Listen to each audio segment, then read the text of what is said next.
দুই কণমানিক নৃশংসভাৱে হত্যা কৰিছিল। উল্লেখ হৈছে নীৰজ শৰ্মাই হত্যা কৰাৰ পিছত মোমায়েক মামীয়েকৰ ঘৰলৈ গৈছিল আৰু তাৰ পাছত কি কৰিছিল সেয়াও আমি আপোনালোকক জনাব বিচাৰিছো। এটা অত্যন্ত শিহৰণকাৰী ঘটনা সংঘটিত হৈছিল আৰু তাৰ পাছতে নীৰজ শৰ্মাই কি কৰিছিল, নীৰজ শৰ্মাই কেনেদৰে হত্যা কৰি গৈ আকৌ মোমায়েকৰ ঘৰত গৈ কেনেদৰে ভাত খাইছিল, এই সকলোবোৰ তথ্য পোহৰলৈ আহিছে। কেৱল সিমানেই নহয়, যি কাপোৰ পিন্ধি গৈছিল সেই কাপোৰ মোমায়েকৰ ঘৰত ৰাখিছিল, ডেগাৰখন মোমায়েকৰ ঘৰৰ বিচনাৰ তলত ৰাখিছিল, যি ঠাইৰ পৰা আনিছিল সেই ঠাইত ৰাখিছিল।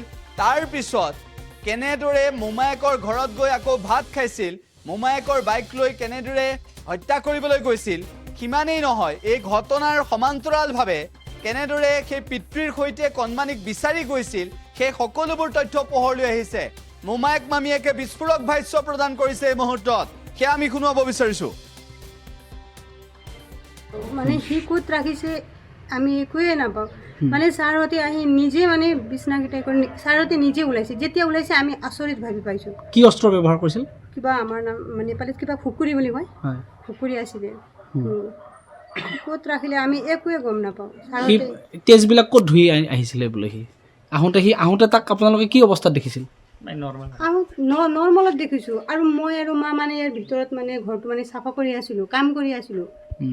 আমি মানে ইমান গম নাপাওঁ আৰু কি নৰ্মেলভাৱে আছিলে আমাৰ লগত, আৰু আমাৰ লগত অলপ কামো সহায়ো কৰি দিছে। কথা বাৰ্তা পাতিছে? পুৰা কথা বাৰ্তা পাতিছে, দিনত ভাত চাত খালে, চব কৰিছে। মানে মাৰ্ডাৰটো কৰি অহাৰ পিছত সি এটা নৰ্মেলি আছে? নৰ্মেলি আছিলে। ভাত খাইছে? ভাত খাইছে, আমাৰ লগত কামো কৰি দিছে অলপ। মই আৰু আমাৰ মা মানে ঘৰটো এতিয়া কামটো ষ্টাৰ্ট কৰিম, মানে ভিতৰৰ পৰা আছিলে লেতেৰা আছিলে, মানে আমি কাম কৰি আছিলোঁ। পিছত কিবা অলপ ডাঙৰ তক্তা চক্তা আছিলে, মই নিজে মানে মাতি ল'লোঁ, ভাগিন আহা অলপ ধৰি দিয়া। সি মানে নিজে ধৰি দিলে, আমাৰ লগত প্ৰায় এঘণ্টা মানেই কাম কৰিলে। পূৰা নৰ্মেলভাৱে আমি পূৰা মাতিলোঁ আৰু মানে আমি ভাবিবই নোৱাৰোঁ ছাৰ। আমি ৰাতিপুৱা ডেড বডিও চাব গৈছে? কোনে? ল'ৰাটো ৰাতিপুৱা তাত ঘটনাটো চাব গৈছে নীৰজে? চাব গৈছে। আপোনালোকেও গৈছে? আমিও গৈছোঁ ছাৰ। মানে যেতিয়া ঘটনাটো ইয়াত প্ৰকাশ হ'ল আপোনালোকে শুনিলে, তেতিয়া তাৰ ৰিয়েকশ্যনটো কেনেকুৱা আছিলে? তাৰ ৰিয়েকশ্যনটো আমি দেখাই নাই। মানে মই মানে সৰু বাচ্চা আছে, চবেই কৈছে মানে ডেড বডি মানে উদ্ধাৰ হৈছে আৰু মইতো পটককৈ যাব নোৱাৰোঁ। মোৰ সৰু মানে 2 বছৰ মানে সৰু মোৰ মাইনা আছে, পটককৈ তাক মই এৰিও যাব নোৱাৰোঁ। আৰু হাজবেণ্ডে পুৰা সেই সময়ত শুক্ৰবাৰ ৰাতি ক'ত আছিলে আহি? তাৰপিছত সেইদিনাখন ৰাতি ক'ত থাকিলে সি? যোনদিনাখন সি মানে কামটো কৰাৰ পিছদিনা ৰাতি আমাৰ ঘৰত থকা নাই। ক'ত আছিল? মানে সি বিচাৰিব গৈছিলে মানে সি মই বিচাৰিব যাম বুলি আমাৰ ঘৰৰ পৰা গৈছিল। যোনদিনাখন সি মানে এইটো কামটো কৰিলে সেইদিনাখন মানে আমাৰ ঘৰত থকা নাই ছাৰ, একদমেই মানে আমাৰ ঘৰত নাছিলে সি। আৰু পিছত আমি চাইছোঁ সি মানে তাত আছে, ময়ো মানে দেখা নাই। তেতিয়া হাজবেণ্ডৰ ফোন আহিছে আৰু সি কৈছে কিবা বোলে পুলিচ পিনে মানে আহি আছে ক'লে, আৰু চাইছোঁ চব মানুহকেইটা গৈ আছে আৰু আমাৰ মায়েও মানে গৈছে।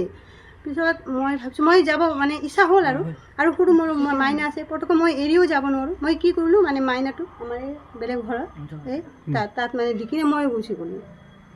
আৰু এইকেইটাতো মানে আৰু একো ভাবিব নোৱাৰোঁ ছাৰ কি হ'ল। খুকুৰী যিডাল আছিল সেইটো আপোনাৰ বিচনাৰ তলতে আছিল আৰু তো তাৰ পৰা লৈ পেলাই কাম চাম কৰি পেলাই আকৌ তাতে যেনেকৈ আছিল সেনেকৈ থৈ দিছে আৰু ছাৰ। তাত তেজ লাগি আছিল নেকি? অলপ লাগি আছিল, মই দেখা নাই কিন্তু লাগি আছিল বুলি আৰু ছাৰে দেখা পাইছে। CID কেনেকৈ উদ্ধাৰ কৰিলে? CIDটো মই গম নাপাওঁ, মই তাৰ কথা মতে নেকি? তাৰ কথা মতে মানে যি কৈছে মানে ছাৰে ডাইৰেক্ট আহি পেলাই বিচনা মান খুচৰা খুচৰি গ'লে খুকুৰী যেন লৈ গ'ল আৰু তাৰ কথা মতে। আপোনালোকৰ পৰিয়ালৰ কোনেও গম পোৱা নাছিল? নাই, কোনো গম নাপায় ছাৰ এই কথা। মানে দাখন লুকাই থোৱাৰ কথাও গম নাপায়? না, আমাৰ তাৰ লগত দূৰৰে সম্পৰ্কীয় মানে সম্পৰ্কীয় হয় আৰু আমাৰ ভাগিনৰ, যেনেকৈ মোৰ দেউতাৰ ভণ্টিৰ ছোৱালীৰ ল'ৰা হয়, তেনেকুৱা টাইপৰ। এই ঘৰখনত সি আহি আছিল নে নাই? মাজে মাজে আহিছিল, মাজে মাজে আগতে আহিছিল আৰু ইয়াতো থাকিছিল, মন লাগিলে থাকে, নাথাকিলে তাতে থাকে। আৰু কেতিয়াবা কলেজৰ পৰা ডাইৰেক্ট ইয়াতেও আহে। আৰু ৰিচেণ্টলি আমাৰ দাদাৰ বিয়া হ'ল যোৱা 13-12 তাৰিখে, এতিয়া ইয়াতে আছিল আৰু মামাৰ বিয়া বুলি ইয়াতে থাকিছিল আৰু। সেইদিনাখন যিদিনাখন শিশুটোক লৈ আহিছিলে সেই চলিৰ বাচ্চা দুটাক, আপোনালোকৰ বাইক এখন ব্যৱহাৰ কৰা বুলি পেলাই তেওঁ ভাষ্যত ওলাইছে? হয়, আমাৰ এই গাড়ীখন মোৰে হয়, মোৰ নহয়, মোৰ দাদাৰ হয়।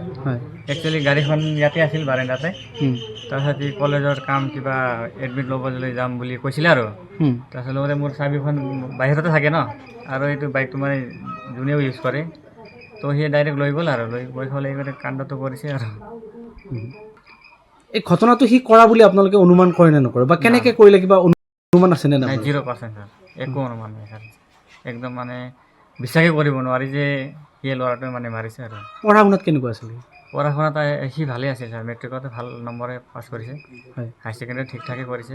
এতিয়া তাতে মানে ফাইনেন্সিয়েল কিবা প্ৰব্লেম হ'ল চাগে, মানে মাকে পঢ়িব নোৱাৰিলে, তো দেউতাই ইয়াতে মাতিলে আৰু দেউতাই মাতি ইয়াতে এডমিশ্যন চেডমিশ্যন কৰাই দিলে, তো ইয়াতে মানে পঢ়া শুনা কৰি আছিল আৰু। এই হত্যাকাণ্ডটো নিশাৰ ভাগত কৰা বুলি ভাবে নে দিনৰ ভাগত কৰিছিল? এইটো আপোনাৰ দিনৰ ভাগতে হয়, মানে যিমানখিনি আমাৰ আইডিয়া সেইটো আমাৰ দিনৰ ভাগতে, মানে আল্টিমেটলি আপোনাৰ 9ৰ পৰা আপোনাৰ 9:30 ভিতৰত হ'ব আৰু। বাইকখন কেতিয়া ৰিটাৰ্ণ কৰি দিছে আপোনালোকক? মইতো একচুৱেলি মই এম্বজাৰত চাকৰি এয়া কৰোঁ, তাতে মানে চেলছমেন হিচাপে কাম কৰোঁ। মই ডিউটি আপোনাৰ 9:45 যাওঁ আৰু তাৰ মানে আগতে মানে গাড়ীখন ইয়াতে আছিল আৰু। মানে নাই, সি ৰিটাৰ্ণ কেতিয়া কৰি দিছে বাইকখন? আপোনাৰ মৰ্ণিং 9:45 to এনেকুৱা হ'ব। লৈ কেতিয়া গৈছিল বাইকখন? আপোনাৰ 8:30 মান হ'ব। 8:30 ওচৰে পাঁজৰে হ'ব আৰু অলপ সিফালে হ'ব পাৰে।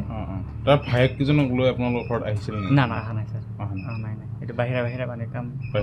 তাৰ দেউতাকৰ লগত তাৰ কেনেকুৱা সম্পৰ্ক আছিলে? তাৰ দেউতাকৰ লগত সম্পৰ্ক ইমান কেনেকুৱা হ'ব আছিল, তাৰ ঠিক ঠাকে আছিল চাগে, মানে ফাইনেন্সিয়েল কিবা দিব নোৱাৰিলে চাগে, সেইটোৱে অলপ মানত মাইণ্ডছেটটো অলপ মানে চেঞ্জ হ'ল আৰু নেগেটিভ মানে লৈ ল'লে আৰু ল'ৰাটোৱে। সিয়ে যে এই হত্যাকাণ্ডটো কৰিছে আপোনালোকৰ সম্পূৰ্ণ বিশ্বাস হৈছে? হয়, এতিয়া মানে সি নিজে মানে একচেপ্ট কৰিছে আৰু। কথা পাতিছিল নে নাই এৰেষ্ট কৰাৰ পিছত তাৰ লগত কিবা আপোনালোকে আমি যোগাযোগ? কৰা নাই পুলিচে কথা পাতিব দিয়া নাই? আমি পতা নাই, পুলিচেও দিয়া নাই বুলি। দিয়া নাই। পুলিচে কিবা আপোনালোকক সোধপোছ কৰিছিল? আমাক একো সোধপোছ কৰা নাই। একো কৰা নাই। আপোনালোকৰ সেই ঘৰখনৰ লগত আপোনালোকৰ সম্পৰ্ক কেনেকুৱা? আমাৰ একচুৱেলি মানে কি কয় এইটো, আমাৰ দেউতাৰ ভণ্টিৰ মানে যিটো ছোৱালী আছে ন, এইটো ভিনি হয়, এইটো ছেকেণ্ড ৱাইফ হয় আৰু। এতিয়া আপোনালোকে কি বিচাৰে, গোটেই বস্তুটো কি বিচাৰে? এটা অসমত আটাইতকৈ ডাঙৰ ঘটনা বুলি ক'ব লাগিব এইটো। একচুৱেলি এইটো ডাঙৰ ঘটনা হয়, একচুৱেলি যাতে মানে শাস্তি মানে হ'ব লাগে আৰু, যিটো হিচাপত মানে কাণ্ড কৰিছে শাস্তি হ'ব লাগে, যাতে নেক্সট আৰু এনেকুৱা নহওক যাতে। তাৰ যিজনী ভনীয়েক আছিলে সেইজনী ক'ত থাকে? তাই এতিয়া পাঞ্জাৱতে থাকে ছাৰ। তাই কি কৰে তাতে? তাতে বৰ্তমান ষ্টাডি কৰে, মাকৰ লগত থাকে? মাকৰ লগত থাকে। কিবা যোগাযোগ হৈছে নে নাই আপোনালোকৰ এতিয়া? না আমি এনেই যোগাযোগ নকৰোঁ, ইমান যোগাযোগ নকৰোঁ, মাজে খবৰ চবৰ লোৱা হয়, সেইটোৱে বাছ।